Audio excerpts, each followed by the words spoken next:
Our next slammer is Christopher Sundberg. Christopher Sundberg, come on up. Oh, here he is right here. Here you go, 5 minutes. Hello, Christopher Michael Sundberg, local comedian and all-around dynamic individual. The incident occurred roundabout when I was in 5th or 6th grade, when I was living in, when I was condemned to a purgatorial environ called Sandy, Utah. Purgatorial, populated by the images of people with the images of smiles, polite gestures that were really more about passive-aggressively communicating their disappointment that you weren't a part of the Mormon Church, which I think was their version of politeness. If I could just complain about Utah one more time. The partial year that I spent in public school there, they had all sorts of folk tales, including the famous one about the crickets and the seagulls, but also one where a gentleman was passing through Utah, and he came across Salt Lake City when it was just shacks, and he talked with Brigham Young, and he said, "Wow, you could not build a city here." And Brigham Young said, "Oh yeah, I'll show you." And the man looked at him weird and left. And he came back several years later when Salt Lake City had become more of a bustling hub of some sort, and found Brigham Young again, and Brigham Young couldn't wait to say, "I told you so." And I feel like if that story had continued just a little while longer, the man would have said, "No, what I meant was you'd have to be an idiot to put a city here. That desert is made of salt. When it's foggy, it smells like someone's farting through an armpit into a crawl space." So anyways, I was in 5th or 6th grade. Me and my mom lived alone in a townhouse, which she was working 2 jobs, working herself to death to be able to afford. Also meant that generally when I got home from school, she wasn't there for a couple more hours. So that evening, I came in, closed the sliding door, slipped out of my sweatpants, just left them by the door, and wandered around in my jockey shorts. It was a 3-story thingy, a 3-story townhouse. Upstairs were our water beds, because it was the 80s. Well, early 90s, same thing.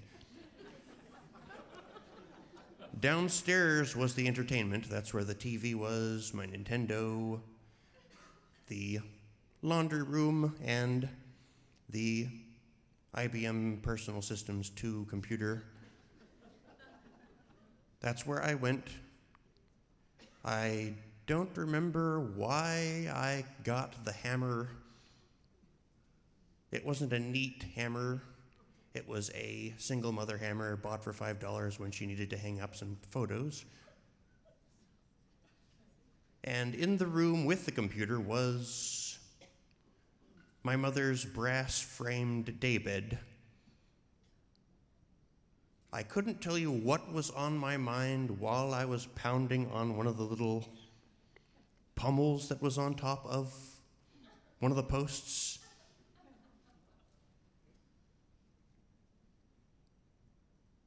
It wasn't anger. It was more that kind of predatory catharsis, that feeling that rushes in to comfort you when you feel powerless because of bullying, which was strange because I hadn't been bullied for several years. My mom was working 2 jobs to keep me in a private school called Realms of Inquiry because of how I was treated in the public school. But it had been several years. In that public school, there were 2 boys in particular that wouldn't let a day pass that they didn't single me out in front of everybody. To be fair, I did pick my nose, but that's just a thing. An incident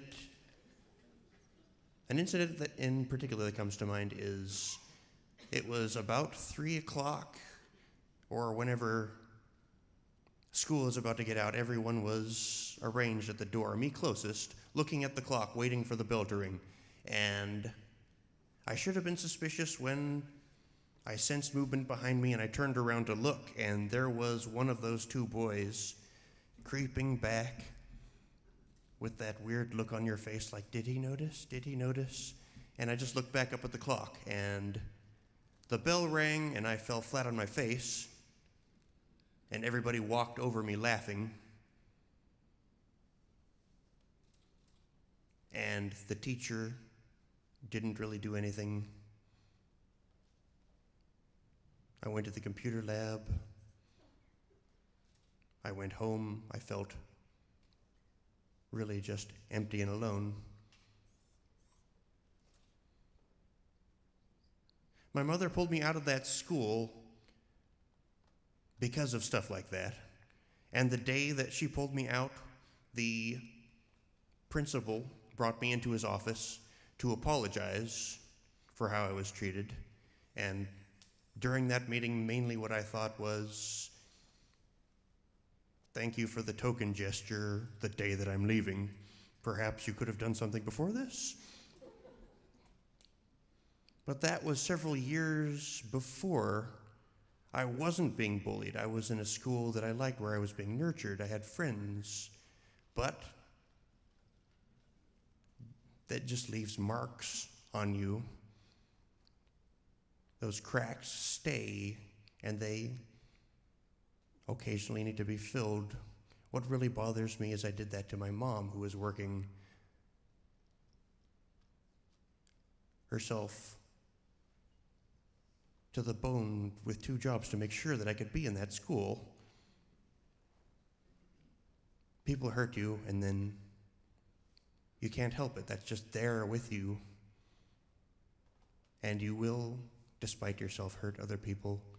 You just have to watch. You just have to make sure you make it up to them. Make sure they know you. You know them. You know you. I told her, well, first I hid it under a pillow that dented up. It looked like a morel. I told her, I said, Mom, when you destroy something that's important to somebody, you should tell them, right? And she said, yes. Well, I beat the hell out of your daybed thingy. Chris! All right, fine, thank you for telling me. I always thought brass was gaudy. Thank you.